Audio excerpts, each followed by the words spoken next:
juega con Eric, buen movimiento de Gerard Gómez, juega con Eric, buen movimiento de Gerard Gómez, buen movimiento.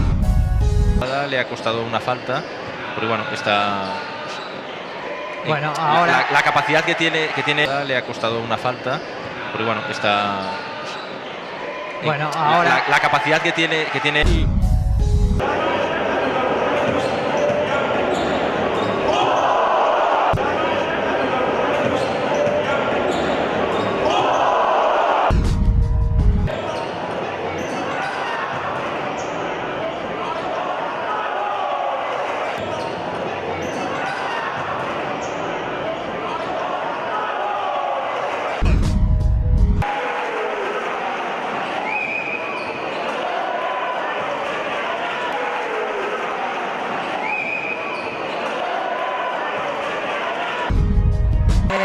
otra pérdida del Madrid, robó Soldevila, balón para Raúl Tomás, Joan Ruiz, ¡qué taponazo!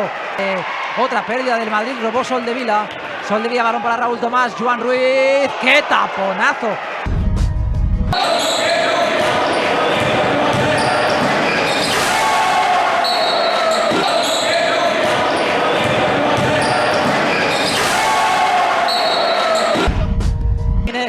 El primer cuarto, ahora atención a esa presión, recupera Rubén, el mate poderoso, exuberante de Rubén López. El primer cuarto, ahora atención a esa presión, recupera Rubén, el mate poderoso, exuberante de Rubén López.